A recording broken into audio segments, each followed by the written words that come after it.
because I got to be elsewhere right now. Okay. So you just roll in and... As you wish.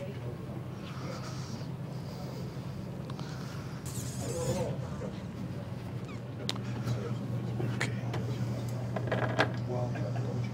Okay.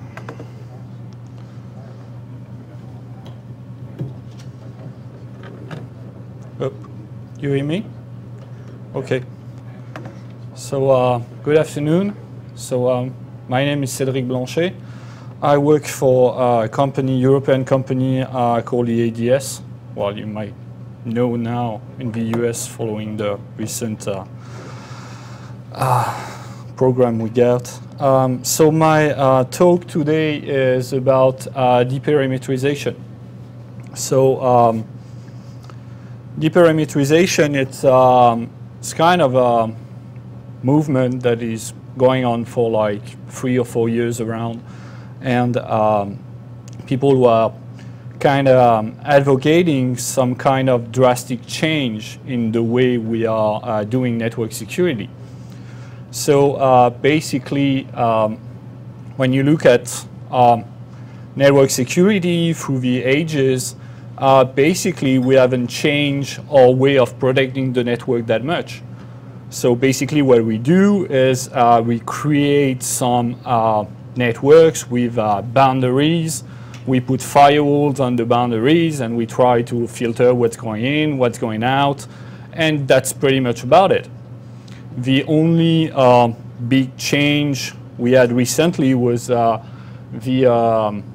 introduction of this identity-based networking.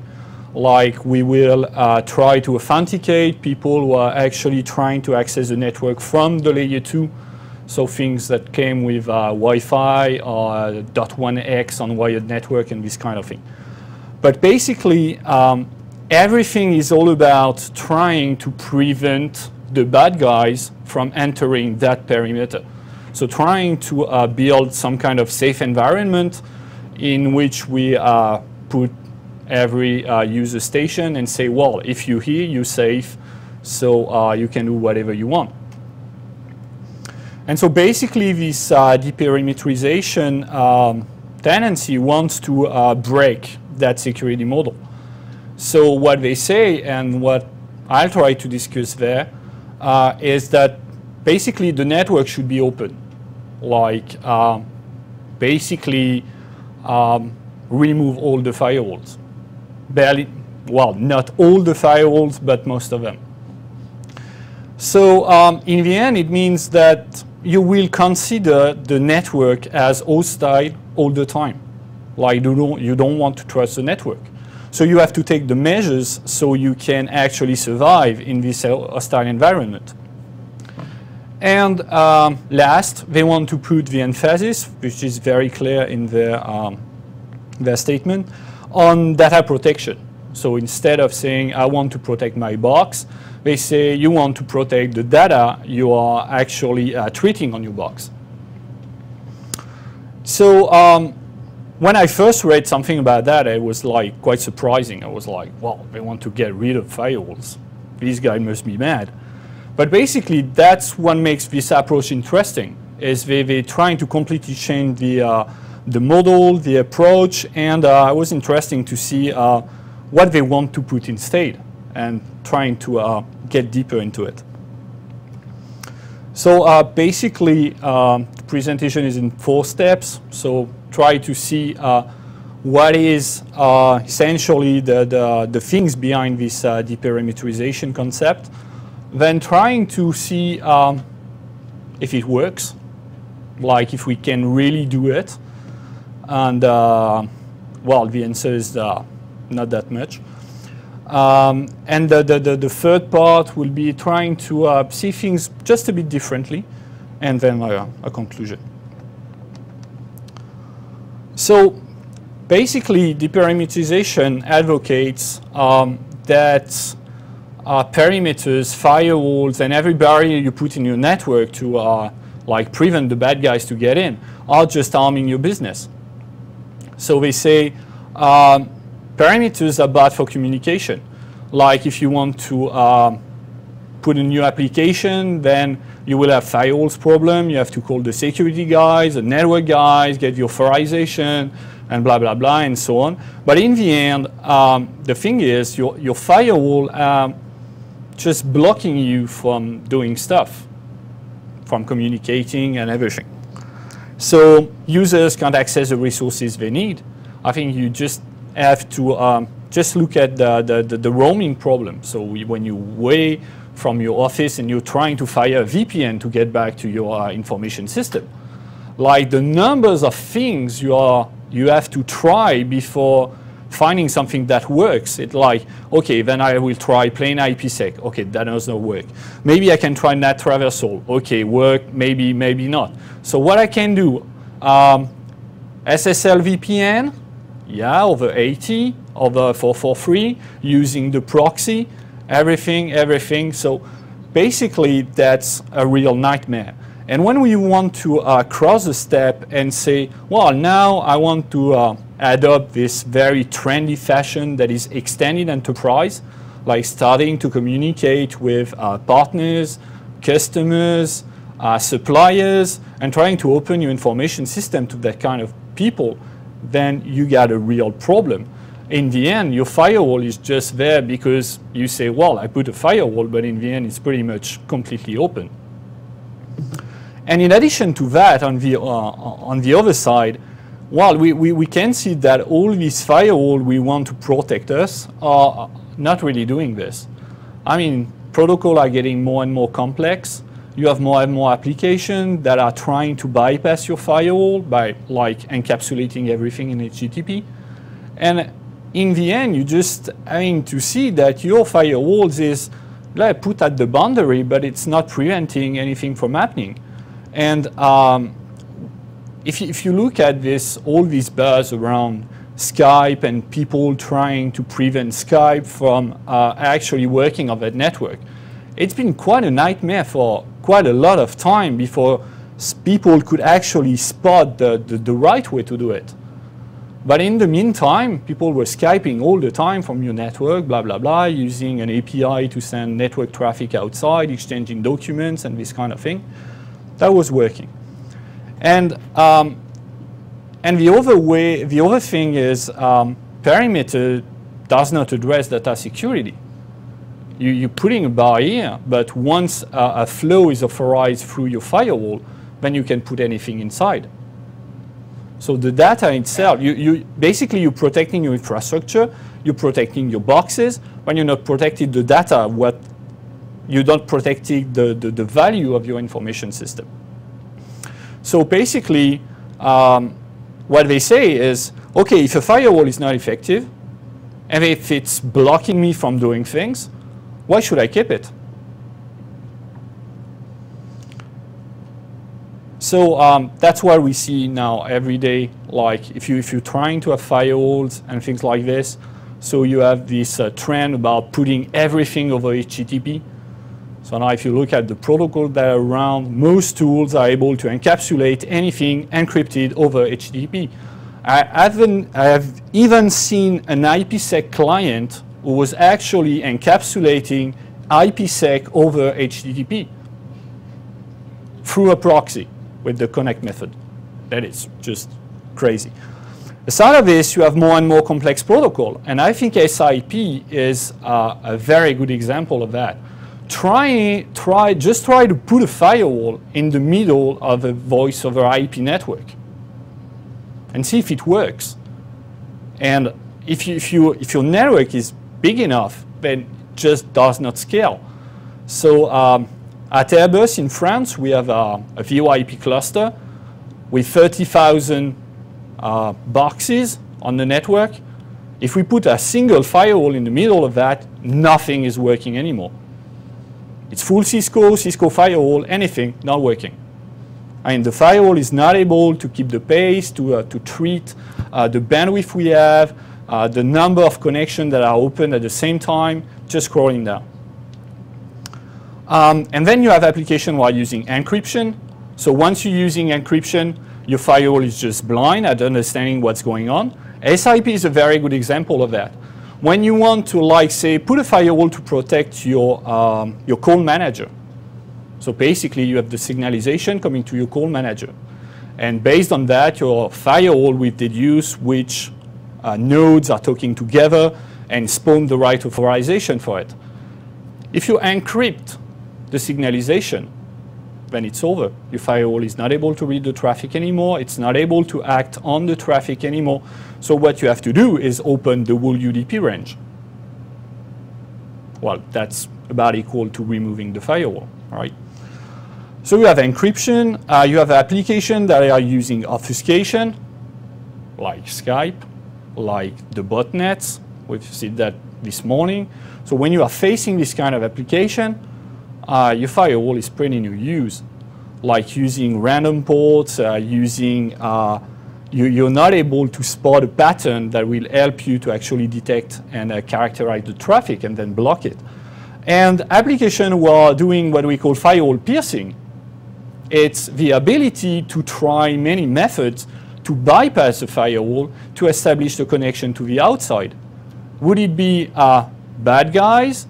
Would it be application like, Skype is very good at firewall piercing, or things like the Teredo client, this IPv6 over IPv4 peer-to-peer network.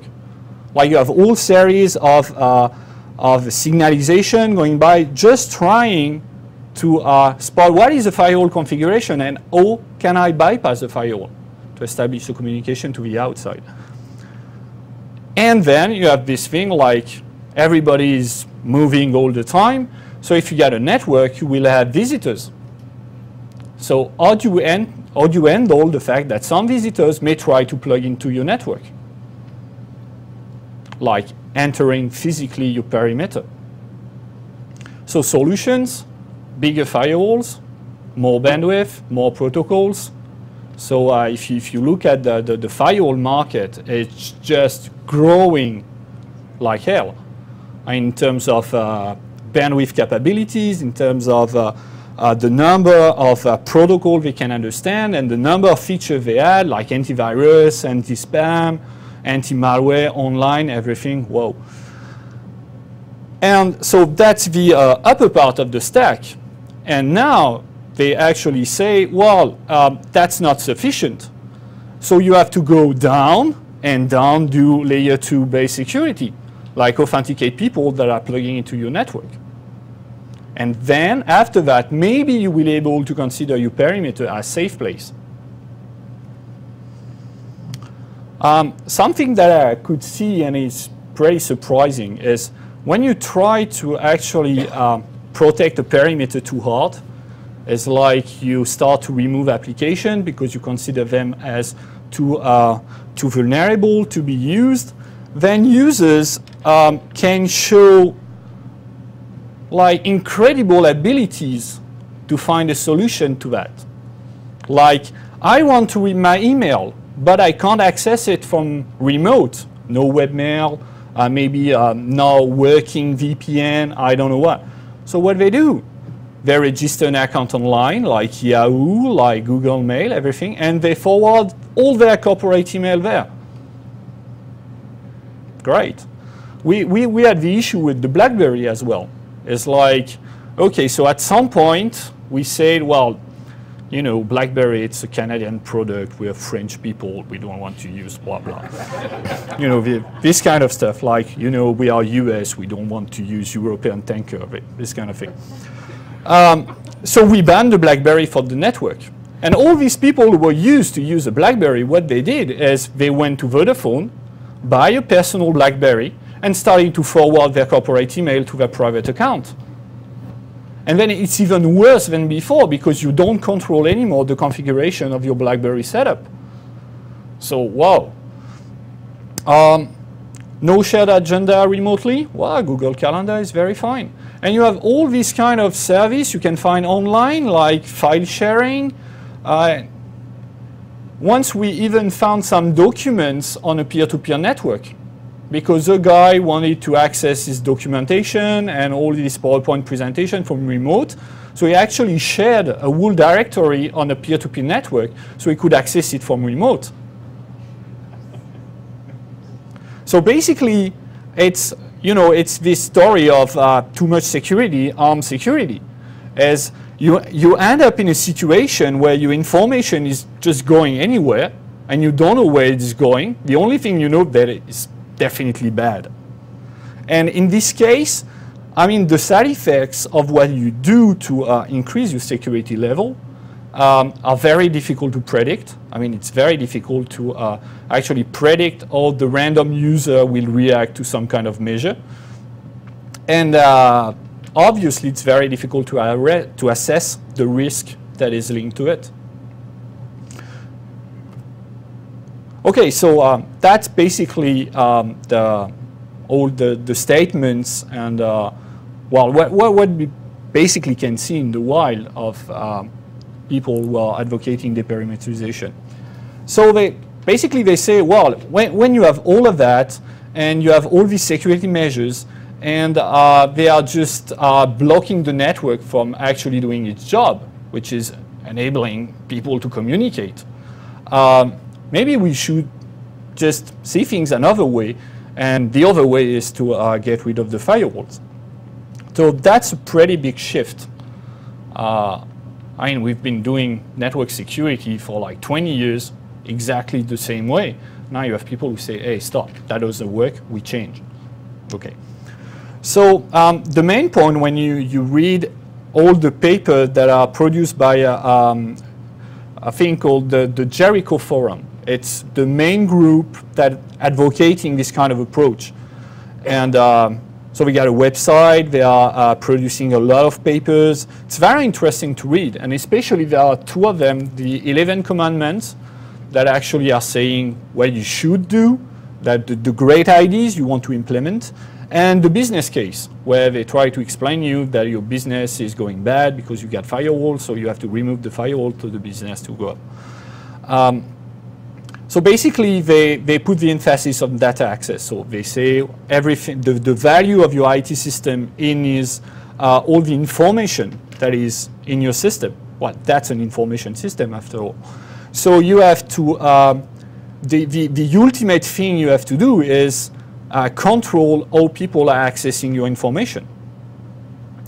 So basically what they say is, okay, so we will consider the network environment as hostile all the time. If you take this approach, then, and you manage to do it, then your laptop can be in a hotel, in a Wi-Fi hotspot in an airport, train station, I don't know where, or in your corporate network, you don't care. It's supposed to be protected. And so you have to secure endpoints, obviously. All the security will be put on the endpoint. Will it be the servers or the clients? And basically, the way they want to do it is by moving the security from the network to the applications. So they say basically, well, you have to have an email client that can do TLS and that can authenticate yourself with certificates and this kind of thing. So, well, I could say a lot of things about that, but the best way is to read the documents. So when you get my slides, you can click on that and access it directly. So that's very interesting to read. But after all, when you have read all the documentation and things, and you start to ask questions, but well, that seems a bit too beautiful to be true. I mean, if we could do that, like, just think of it for a minute, like take a laptop and just being able to say this laptop, wherever it is, whatever the user behind, it's ultimately secure. There's kind of glitch there. There's something that is wrong. So basically, when you look at these 11 commandments, so I put the first 5 here. So basically, the first one, the scope and level of protection should be specific and appropriate to the asset at risk. Wow, great. I mean, I really needed these commandments to understand that. Security mechanism must be pervasive, simple, scalable, and easy to manage. And the 11 are like this. That just, yeah, that's common sense, but that is not explaining me how to do it. I mean, I'm glad I could find a security mechanism that is pervasive, simple, scalable, and easy to manage, and efficient, hopefully. So last November, I was in Vienna at a conference called DeepSec. So if you can come to Europe at the period of time, that's a very good conference. And we had a presentation at the Jericho Forum. And the speaker presented like 3 success stories and the way his laptop was configured as an example of how to do deperimetrization. So basically what he said is, well, I got my laptop, so on my laptop I got a personal firewall, so all inbound connections blocked, and basically I can only access some specific services in my company, email, web, this kind of thing. I don't use VPN because they say that VPN sucks, basically. And then people started, but how do you do? I mean, if you want your laptop to be self-sufficient, then you have to have an antivirus, super personal firewall, anti-malware, anti-spam, anti-that. For the web browsing, you have to have a cleaning software that will put out JavaScript or anything you can find. And it was like, well, actually no, because all this security stuff is at the company. So basically, the setup of this laptop is instead of having an IPsec link to the main network, so VPN is bad, so they remove the VPN and they have one TLS tunnel by application. So that means that on the other side, on their network, instead of having one VPN gateway, like one open access, they have as many access as they have applications. So I don't know you, but my thinking is you dramatically increase your attack surface. And knowing the state of cryptographic implementations, I mean, when you look at all the flows on OpenSSL, on cryptographic implementations or most vendors' products, I wouldn't like to have, I don't know, maybe 5 or 6 SSL stack anywhere in my network. I fairly prefer having like an OpenBSD IPsec gateway, and there I feel comfortable. Then the success story. So basically what they say is, well, British Petroleum, they do something really great. They actually put 18,000 laptops out of their LAN. They put them on the internet. So they are self-sufficient, so when they come to the office, in fact, the network at the office is on the internet. Okay, so British Petroleum is spanning 18,000 public IP addresses for their internal laptops? Well, actually not. They're on a network behind a network address translation gateway, right? And they're just accessing the internet. So basically, they're behind a firewall. They're inside a perimeter. They're not naked on the internet. So that example is not actually an example of deperimetrization.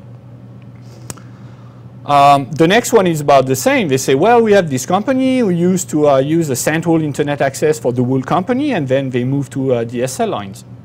Well, great. So they have a firewall for each DSL line. They have an online anti-spam, online web server, online proxy server, online anti-malware, online I don't know what, multiplied by the number of branches they have. So, I mean, the business case is very blurry to me here. And then the last one, I think that's my preferred one. It's KLM, who decided to save on their support budget. So what they decided to do is to move from the standard corporate supported laptop to users managed laptop.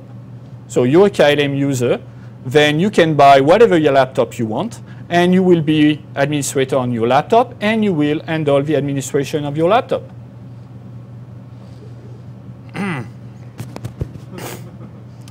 No comment. No, but to go behind this, I mean, these people, they have a laptop you don't know anything about. You don't know anything about the level of security of this box. You don't know if this box is compromised or not. And yet, you will let them access your information. So first, you have the problem of the escalation. I mean, if you got a very bad stuff inside, will it be able to replicate on your network? And will it be able to grab information and send it elsewhere? I mean, you don't know. So I don't really see the benefit. So maybe they can save, they announced like 2 million euros of support. Great. But I don't know how much they are actually increasing their security level by doing that. So that's why, well, to me, it's not very clear if it's deperimetrization or not, and if it's working or not.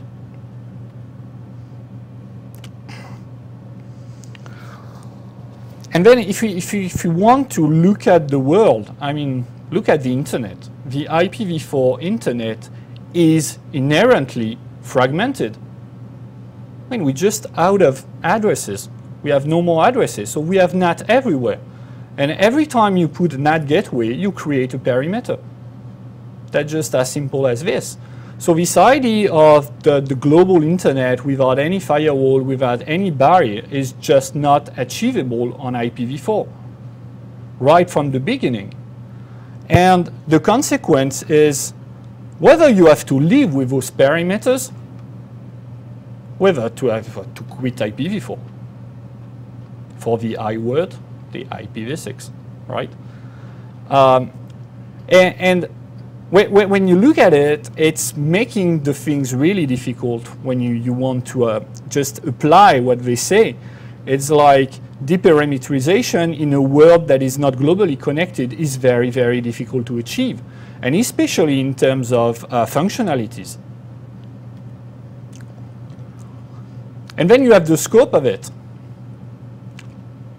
Like, does it affect the whole IT systems? Like, can you from one day, well, with a bit of work, and say, now all my boxes are sufficiently protected so I can put all of them on the internet? Like your central file server, the server where your SAP is running with all your financial data with a public IP address? No, basically, it's only affecting mobile resources. I mean, if your resources are not mobile, if they are not roaming all around, there's really no point in changing the way we're doing the things. I mean, if I got a web server, I will put it somewhere behind a firewall. Because if my web server got compromised, I don't want the guy to be able straight away to actually route all the servers behind the SQL server, the application server, and everything. So if you're not mobile, then you just don't care. So that's a very limited scope of really the IT systems. So you have the mobile resources and mainly the way they are communicating with the home network that will be affected by this kind of doctrine.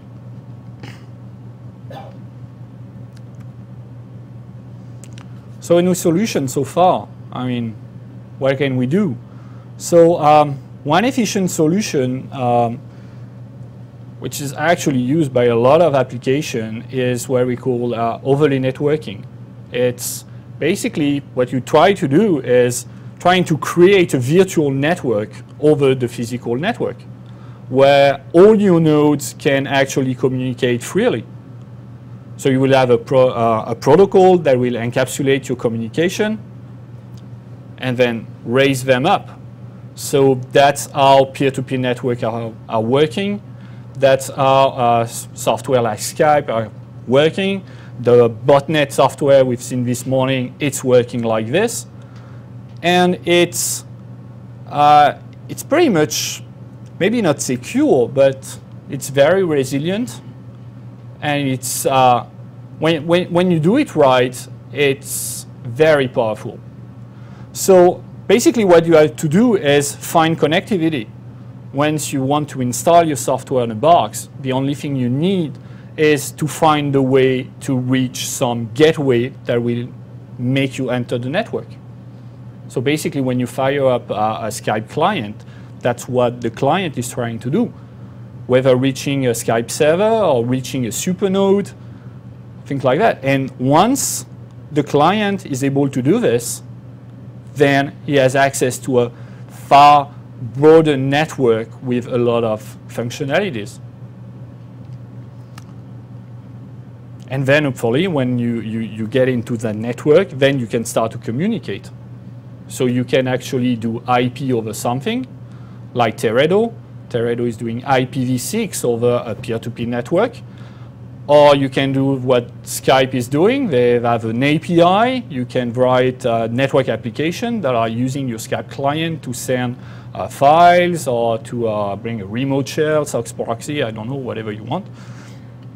And yes.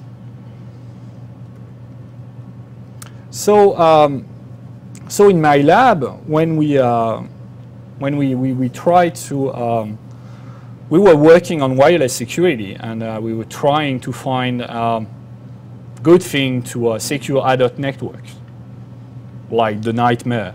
Like a lot of nodes were moving all the time, you don't know who they are, and you want to encrypt, authenticate, because you don't want anybody to alter the routing of the network. Well, and after some point, we went to the same conclusion. It's far more easy and far more secure to actually consider that the network is insecure and that you will take measures on higher levels to ensure the security of your communications.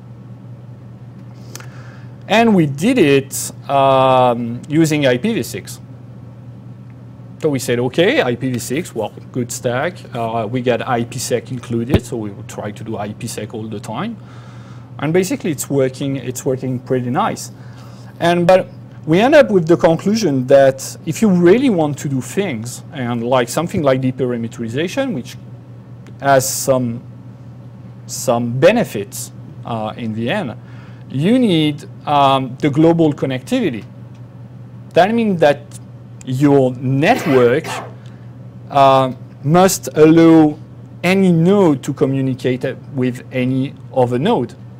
So you must be able to find a path in the network to, for one node to reach another, which is actually not the case on the internet. If you got two guys behind NAT gateways, you don't have any network path for the two to actually communicate together, unless administrators are doing port redirection or I don't know what mechanism additionally on top of that. So when you get this kind of communication possible, then you can start to think of what kind of security feature I can put upon that. What kind of nice thing I could develop to make the life of people easier, including overlaid networks. And basically, when you want to enter this, this way of thinking, and deperimetrization is not actually removing the perimeter, it's just creating a perimeter but differently. So you're creating a cloud, overlaid cloud, and this is your perimeter now. So we did our work with IPv6. Wow. Many people are doubtful about the ability to IPv6 to actually go in production and to actually work. But I mean, we have to face it. The internet is growing.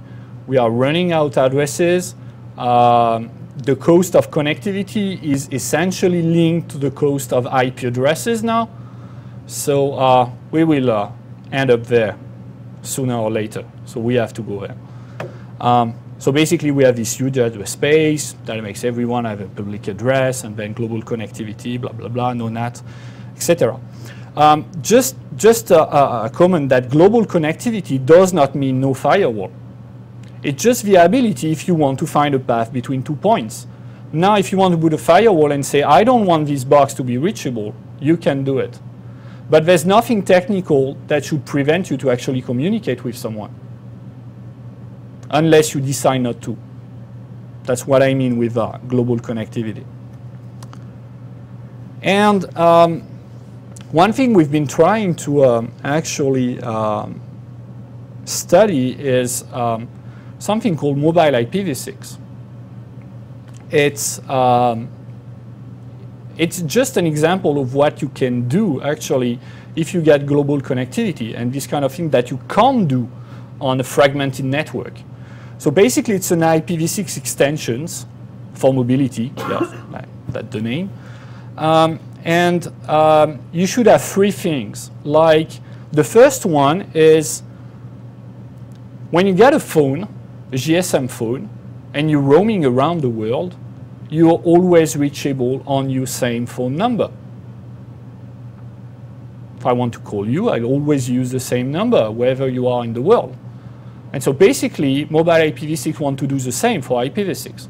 So you have a fixed address, and wherever you are, whatever your connection mean is, you're always reachable on that very address. So that's the first part. And then trying to make it completely transparent for applications to the change of medium. Like if you go from a wireless network to a wired network, then you will hopefully change your physical address because you're changing the carrier or everything. And we want our applications to be able to survive that change. Like you're streaming, I don't know what video, maybe you can tolerate 2 seconds buffering, but in the end, you just don't want to restart everything again. And we want it to be secure, right? Because if it's not secure, then we have a problem. And that's pervasive security. Because if you're able to do this, then you don't need to ask yourself, do I have to fire my VPN client or not? Because whatever happens, you're always in the same state against the network. So that's basically the way it's working. So it's a system of tunneling. All your communication is handled by what we call a home agent that is responsible for grabbing the traffic that is sent to your fixed IP address. And then we send it to your real address, what we call the care-of address. So here, down here, we have we call the mobile node, the guy that is traveling all the time, and basically keeps updating his situation for the home agent, telling, hello, I'm here, this is my physical address. And then from that point, any node on the network is able to communicate with you directly without knowing, without any supposition on wherever you are, what is your address, anything. Obviously, all this is IPsec protected, because we don't want anybody to be able to spoof your mobile node and then redirect your traffic in the end. So the interesting thing is working pretty well, especially now where the IPv6 cloud is pretty much developed. So we have a lot of way to actually encapsulate IPv6 traffic over IPv4. And we have quite a bunch of guys to use that every day on our laptop, and it's working pretty fine. So the next step is to say, well, I don't want all my traffic to go through my home network. I don't want to have my home agent charged with all the traffic that people are sending me. So the next step is to say, well, actually, maybe I can tell directly this node that my address is there and have direct traffic between the two. So that's the kind of feature you can do with global connectivity. You can also have a whole network behind it, and then we call that a mobile router. Like it's carrying its own network with this fixed address range with it. Like, I don't know, a plane in the air that is just able to change medium transparently for applications and just fly, whether it is by satellite or a WiMAX when it's in approach of the airport, a wireless link on the ground, on an Ethernet cable, just like this, or a mobile phone. You got your mobile phone and you can do Wi-Fi, you can do 3G, you can do Edge or whatever, maybe other kind of connections, USB, and then through the PC access the internet. And then you can change and things are just working.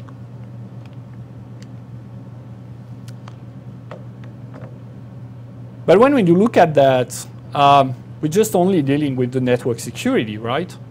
So we're saying, okay, then I can establish an overlay network that is fully encrypted, so I can prevent people from entering my cloud and everything.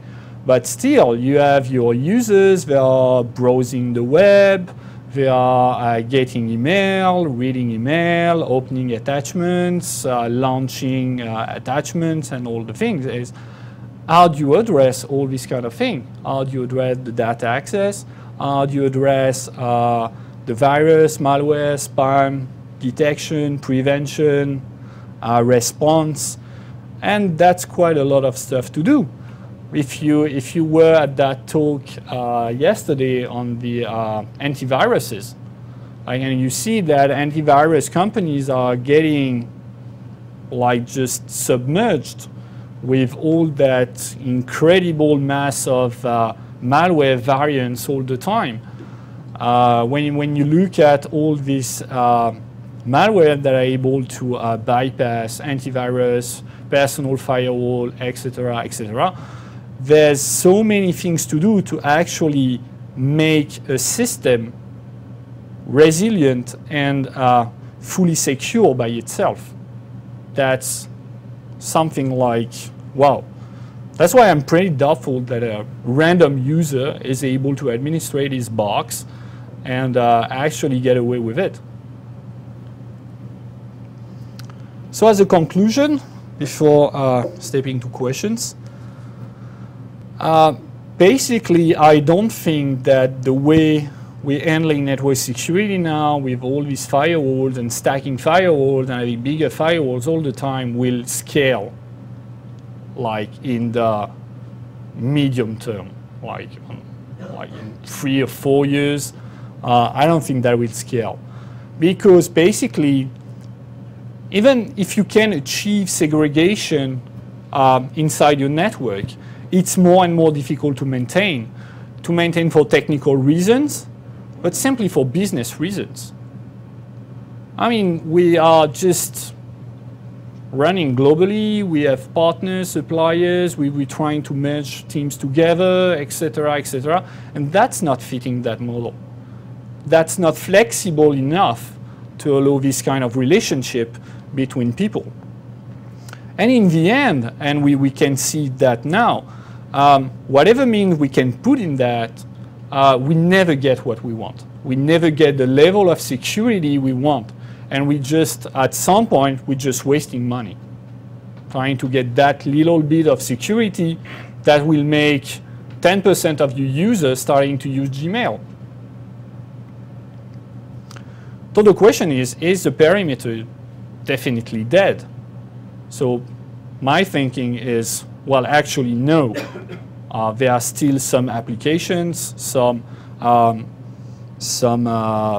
locations where you need perimeter, definitely, and you can't remove it. But for everything is dealing with external communication, mobility, and everything, won't scale. So deperimetrization, from everything I've read, that it's actually working, it's more like something like reperimetrization. It's like think the perimeter differently, making more flexible, making more dynamic. So it's more a question of rethinking the very concept of perimeter, and especially let the network do its job. I mean, the more we're adding stuff that is blocking network flows, the more we're just arming the network. I mean, we all had that full of story like ADSL link with PPP over Ethernet, MTU problems because on the path someone is filtering ICMP, so you can't detect that you have a bad MTU on the link and your connection is just stuck. And this kind of thing is happening all the time. Global connectivity. I don't know you, but since my laptop is running IPv6, wow, great. I have no problem whatsoever of connectivity, outside the fact that pretty much no website is IPv6 compliant, right? And then use network agnostic security means. It's like basically take the assumption that the network is hostile and you can't rely on the network security. If you look at the energy we spend on trying to secure wireless links and the state, the real state of deployed wireless networks, I mean, it's just appalling. If you take this kind of consideration, then you say, okay, my wireless link is inherently insecure, so I don't use WPA, WPA2, and blah, blah, blah. Just fire a VPN and it's done. And I don't care. Wired, wireless, 3G, I don't care. I have my own network agnostic security feature. And then you can start to enjoy nice feature. But still, wow, that's only the network side. And we have to work on the system side. And there's, wow, quite a bunch of work to do, like virtualization, like should we want to go to thin clients, like a client that you could just wipe every time you power it off, just booting for a fixed CD-ROM, I don't know what, but there's so many words to say, to do. And, but nobody said that security was an easy stuff, and that's actually make us work and enjoy it. And that's pretty much it. So if you have questions, no? Yeah. In your examples of corporations that were doing deperimetrization, especially having users on the laptops, do you know if any of those companies thought about issues like discovery or violations of communication privacy laws? In a corporate environment, if they own the hardware, they can monitor anything they want. If they start monitoring things on your own personal hardware, they're wiretapping. So, you know, if they don't. Yeah, actually, I don't know. It was something that we tried to discuss during the questions from that speaker, but that was very unclear. But it's clear that you have a big problem of responsibility. Like if you granting access to your network to a user with some kind of private computer. And that computer is compromised and you have a rebound and it's compromising your network. I mean, who is responsible for that? Because you granted the access in the first place. So actually you have to, I think they have to, to bear the risk of having this kind of problem. But also the corporate information that gets onto that laptop, if the corporation is involved in a legal process and there's a discovery procedure, legally, how do they get the information off the home user's computer? I don't know. That's, I mean, that, I mean, I'm not a lawyer. Hopefully, I'm not a lawyer. But so I try to stick to the technical side of the problem. But from the I mean, all the responsibility, like the perimeter is a nice tool as well to say this is my network, and over this limit, it's not my network anymore.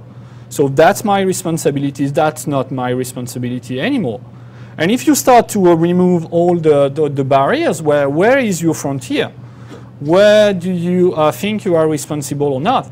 That was a problem some company had when people starting to install VPN clients on their personal computers,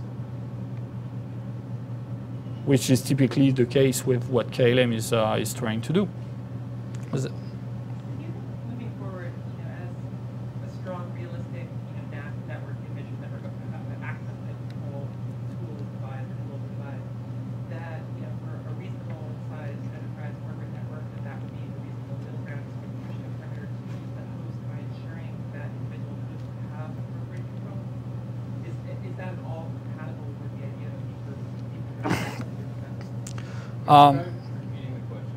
Yeah, so the question was about all this access control and if it was compatible with this kind of thinking.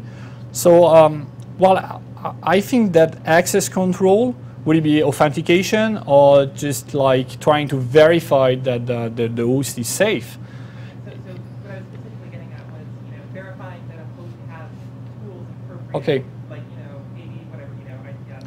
Yeah, so verifying the compliance with the security policy.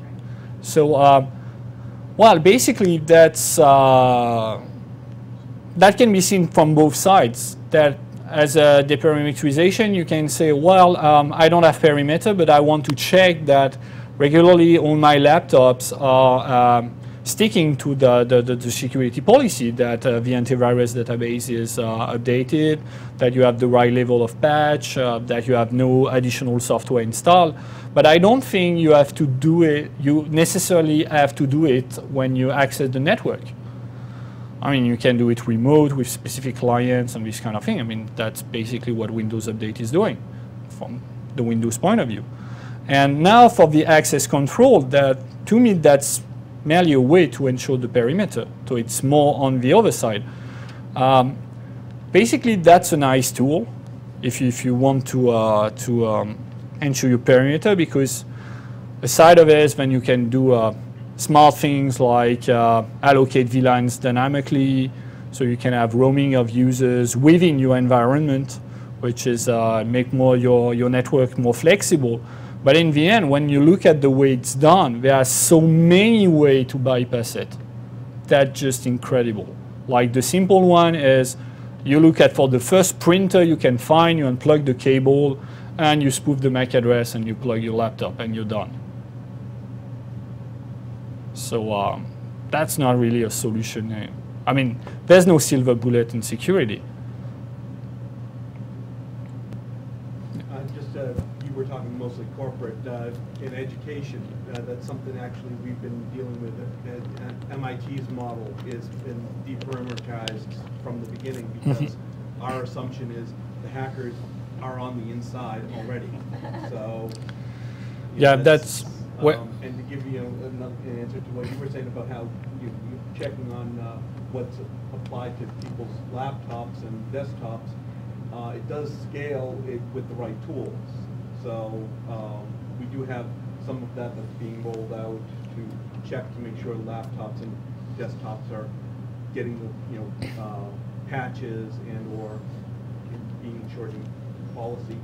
The other thing is it's not entirely completely deperimeterized. More of what we're seeing is we're shrinking the perimeters to playpen areas of, okay, this is the financial block and this is that block, and those areas have their own security policies, and then you can talk to the rest of the network, but the network as a whole is deperimeterized. Yeah, that's something we're trying to push as well, and we're using in some divisions, is using network authentication just to discriminate who is from that division from who is from another division.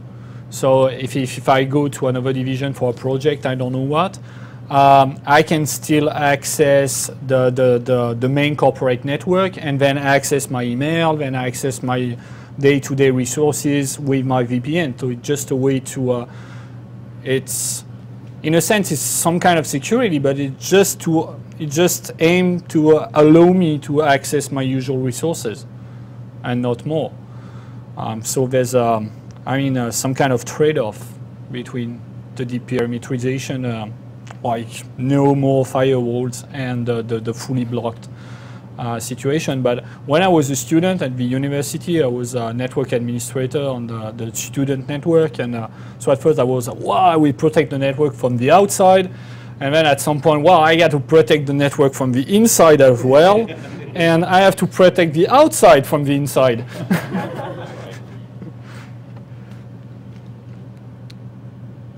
Okay, so thank you.